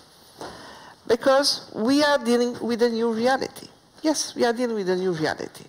First of all, because we are now coping with radical innovations. If you think about Internet of Things, so the capacity to connect all things, all services, and to make them smart and connected. Second, the capacity to send all this information to a cloud, where this information, in terms of big data, is transformed by artificial intelligence. These classes of innovations they are creating a new phase of the digital transformation. And we are still digesting the full implications of this. These will transform, and this transform everything. Our everyday life in home place, in workplace, and of course in public sphere. And we need to update all our mindset, our brains, our governance to deal with this. I believe there is an important positive potential, but there are also several risks, and we cannot be naive.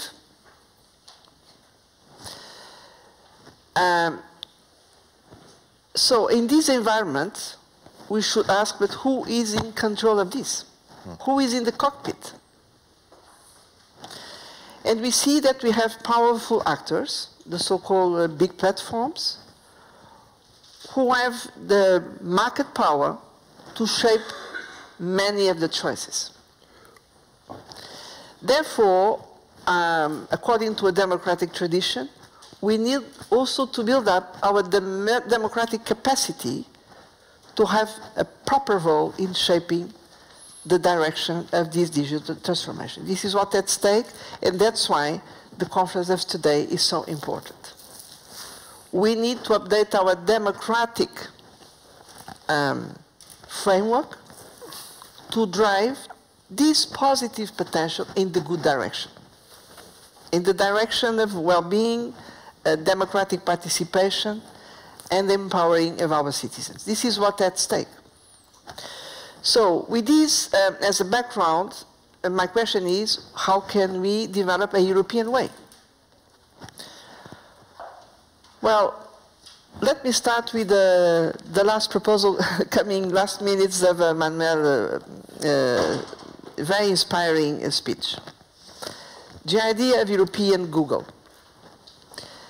I think this is an idea which deserves, fully deserves to be discussed. Because Google is the fundamental infrastructure of a digitalized society.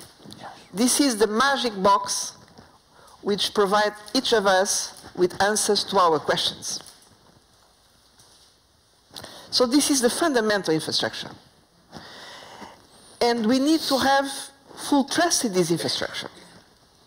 Can we be sure that when we send a question, we get the right answer? I believe that one of the fundamental new rights for the 21st century will be the right to truth. Truth. All of a sudden, we will start understanding how this is such a fundamental right. Because this right is now under threat. How can we be sure that the information displayed in the internet is truth or not? All of a sudden, this becomes crucial. So yes, we Europeans, we need to develop Google's infrastructure. We can have trust on. How to get there? Well, as you know, this is incredible, expensive infrastructure. Partially it pays by itself because it's based on a business model, as Manuel explained so well, that the added value is generated by a new way to connect with markets in gigantic scale, whereby users, while having the impression they have free access, in fact they are paying with their own data. This is the business model financing the developing at the Google we know about. So this is the reality we are dealing with. And so we should ask, let's start lateral thinking and starting from zero. What should be a magic box enabling us to have access to reliable information in particular areas. Let me start with health. Health. Yes. I believe that perhaps we could test a first pilot concept of Google infrastructure in the health area. Because we have already a well-developed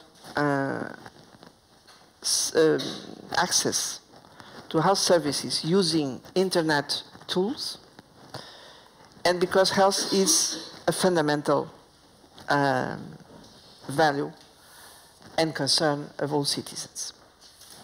And we should test the same when it comes access to education or urban management, managing our cities in energy transition. This is a third example where digital tools are crucial.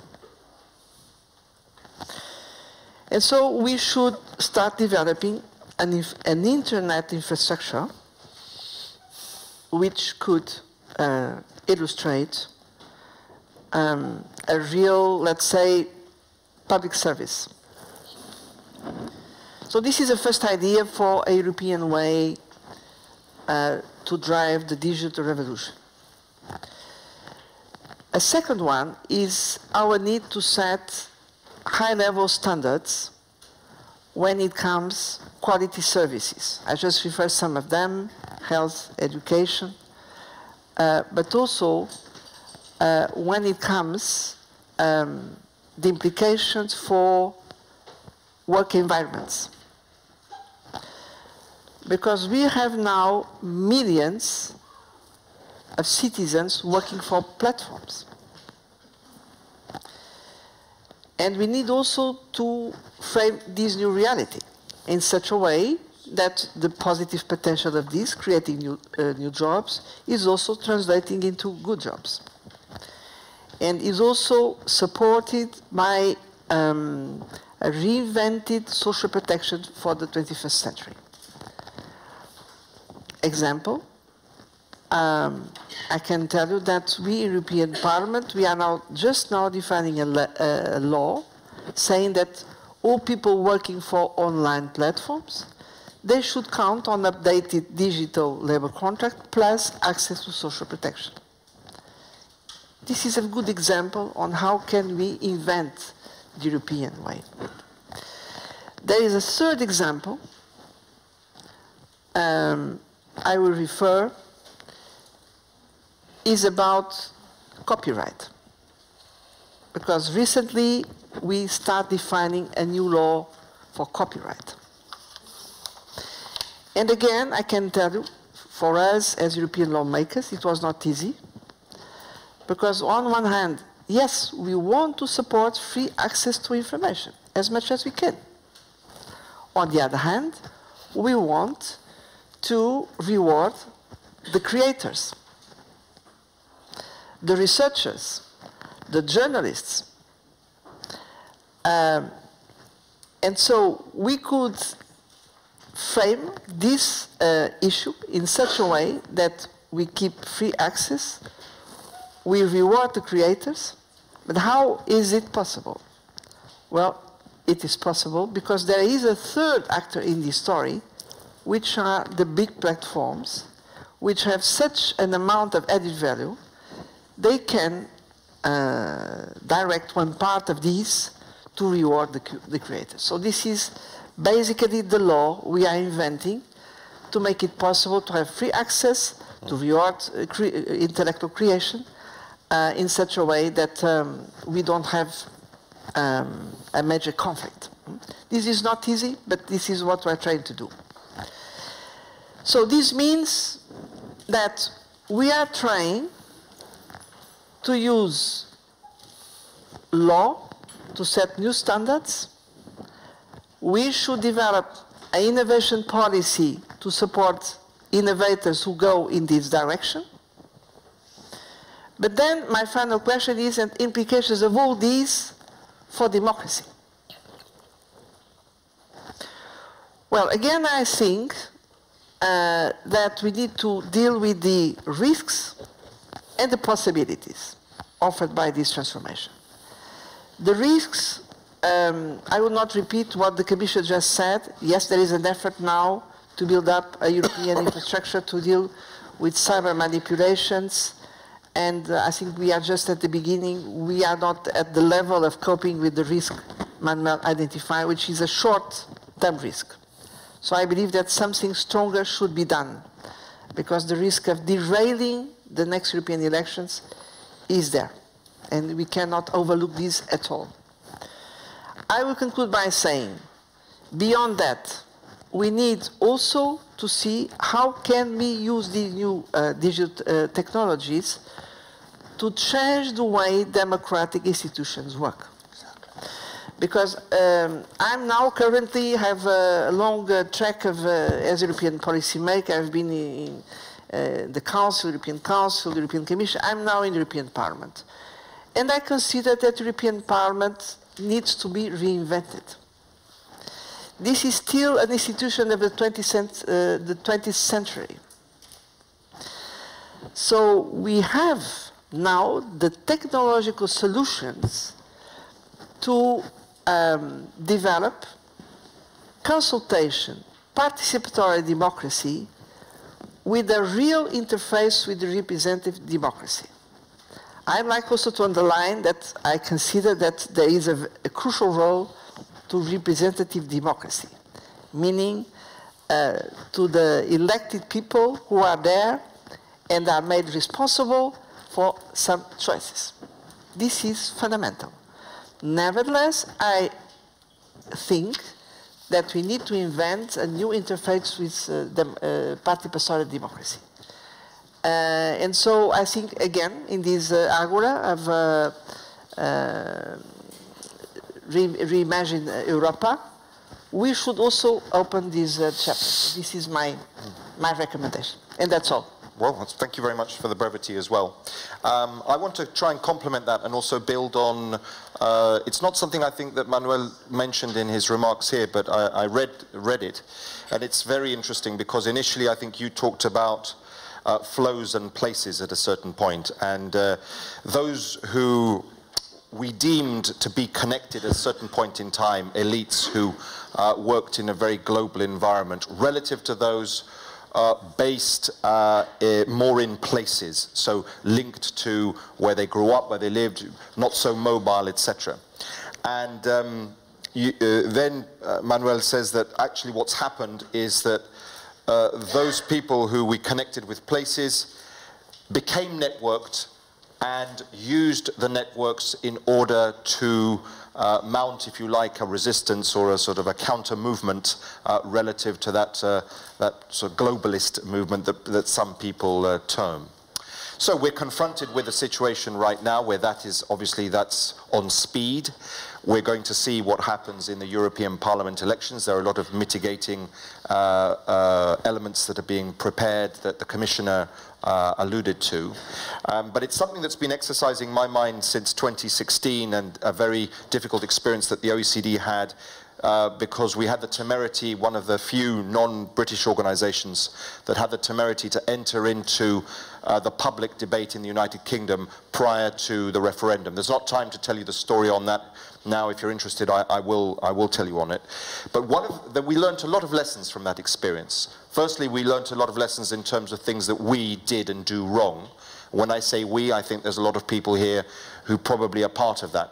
I'm not trying to blame, I'm just trying to say that the way we go about things it doesn't help our cause. But if you were to address things like that, for example, speaking a language that people understand, banning acronyms. Acronyms are the bane of our lives. We are addicted to them in our circles, all of us. I work for an organization that's an acronym and nobody knows what the hell it means. We have ALLEA here, underneath, etc. So we love the acronym and it's awful. It's a little thing. More fundamentally, and this is a question I'm posing, if there's time for a quick reaction from Manuel and Maria Joao, in the 1960s, John F. Kennedy, he started the process that delivered consumer protection. The concept of consumer protection did not exist until the 1960s. We take it for granted. We care a lot about our safety and things like that. Theoretically, we care a great deal about democracy. Where is voter protection? What are the provisions made for voter protection? And I heard some elements that go in that direction, but I'm posing a question, which is this something that would need to be thought through and developed with all of the challenges and difficulties and risks, etc. But have we got to a point where we care sufficiently about democracy and realize that we care because it's actually in serious danger, that we need to inject something that can give people that confidence and that trust that the elements that they have, that they're then being asked to make choices on themselves, be that in a referendum, be that in an election, be that indeed in far more continuous participatory activity through civic tech and democracy, and there are great examples of that. Have we got to the point where we actually have to confront that, however challenging and painful it is, and is that something, say, that Europeans could have a go at first relative to other parts of the world? What do you think? Well, in 1 minute. Yes. Well, you know, the book I just published shows that about 70% of people in the world and in Europe and in the United States believe they are not governed democratically. Okay? Let's start from there. So, and therefore, the notion is clear that the traditional forms of liberal democracy have died. Not that they are going to die, have died in the minds of the people. It's a matter of time. That was called with a terrible term that it doesn't correspond to reality, populism, will take over. In the European Parliament elections, the strategy that I describe is very simple.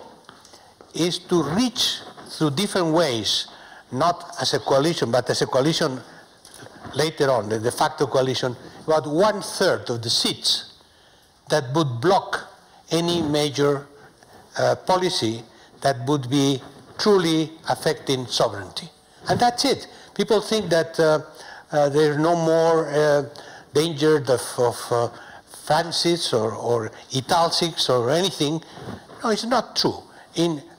What we know in terms of the data is that if you ask people, would you like to leave the European Union, the majority of countries say no, except Croatia, Italy, and the Czech Republic. But still, but that's not the issue anymore. The issue is to remain in the European Union, but without accepting to actually be a common institution. And having veto policies, let's say the Salvini policy, to have veto policies on all the key matters, budget, immigration, human rights, endless. That is the real issue. So if we do not complement, add, reform the institutions of liberal democracy, just repeating that that's democracy will not save democracy. Now, in terms of what you say, yes, that is a very, very interesting, very innovative concept, really. The protection of voters' rights.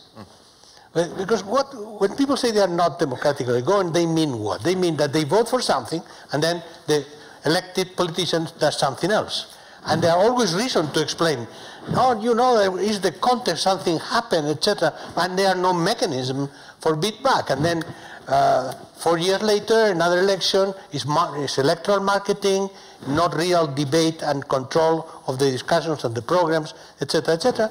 And we simply, every time we do that, it's another round toward crisis, deeper crisis of legitimacy. So, for instance, which are the elements? Well, quickly, two. One is citizen participation, enacting democracy, using the internet and digital networks, as you said, as you suggested. And there are a number of examples. I want to mention that at the local level, many important things are happening. And there are people devising new programs, because I know the experience of Barcelona is one of the most advanced. The leader and designer of that, Dr. Arnau Monterde is here, and she can explain later on. He created a program, both institutionally and in terms of software, called Decidim, which is not just to be informed, it's actually to make decisions in the governance of the city, week by week, month by month. And there are tens of thousands of people already participated, so he will explain all that. But so that's one thing, the actual active participation of citizens in the European Parliament, at the local level, at as many levels as we can, and connect. So a layer of citizen participation over the internet, overimposed on the traditional institutions, certainly not subverting or contradicting the legal procedures of decision making, but articulating, complementing. And the other thing, just to answer or at least to react to your point, is what is the protection of voter rights? Well, consumer rights means that if you have a fake product, you can return it and you get the money back, right? So what about return my vote, which is actually recall campaigns. Now, recall campaigns, of course, are complicated, could be very disruptive, but we could imagine a set of legislation that would organize recall campaigns, and not in general, there are referendums all the time, etc., about recall, but let's imagine something that would be not totally arbitrary, a blatant lack of fulfillment of electoral promises, with a special court of protecting voter rights that would be a neutral court of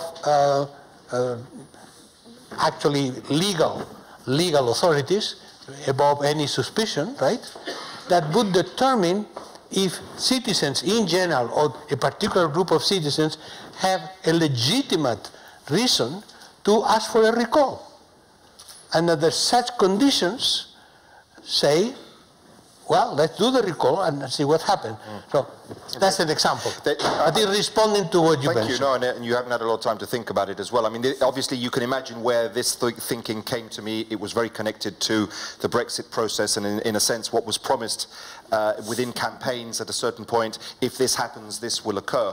What I was thinking on my side was it may require recall initially, but it's actually what happens through consumer protection is that no one will be able to bring something to the political market in a sense that hasn't gone through some robust checking, so that the product doesn't require recall. Also, I mean, recall is disaster for any private company. We know very often, when that happens, the recovery of the brand is huge. So imagine a political party or an entity that is in that space, but taking you towards something that requires you to produce something that is robust and has been demonstrated to be so, and therefore it is fit for the voter to be able to engage with. Maria João, as an active politician, what do you think about this concept of voter protection? Does it send shivers down your spine? Well, in fact, I agree very much with what is suggesting. Ultimately, if we transfer this metaphor of defending consumers to the voters, we should have the means to assess if the right to vote was properly respected and supported. Of course, the big test we have now is exactly the Brexit and the possibility of having a second referendum. Because we get the sense that the first one was not exactly based on a clear exchange of arguments and organized debates looking to the different sides of such a big decision. So I'm sure this will become a classical case of how democracy operates and why our democratic institutions, as they are now, they are really limited. And I agree with Manuel that, well, that's a good initiative for the Re-Imagine Europa, is let's look to the current experience we have of using digital technologies to go deeper in democratic participation. I think this is extremely interesting, but I understood this is planned for the afternoon. Super, great. Well, I think time is up. Thank you very much. One very quick. about the Google, the European Google. It sounds like a utopian notion. Come on, Google is Google. You know, it's a big country called China that has no Google. They have Baidu that works perfectly. I would not say it's an example of democracy and transparency, but as being able to do something like Google without Google is absolutely possible. Other worlds are possible. You said it also a European Airbus. You should know that Airbus has done wonderful things, but it is also a space where certain dark sides of the human activity are present as well. Well, thank you very much, and I think we'll have an opportunity to converse and talk more. Sorry that we hadn't had an opportunity for the question and answer. Thank you. Well done.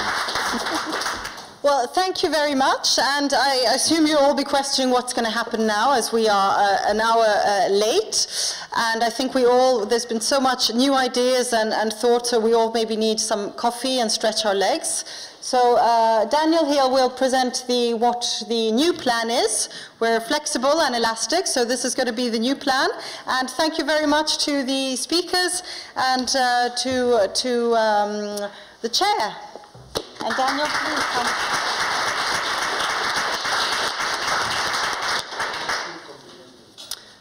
Yeah, thanks, Erika. I'm just going to make some practical announcements so that everybody knows where to go and where not to go. We had planned to have breakout sessions in the morning, as you can see in the program. We decided to skip those breakout sessions because they wouldn't make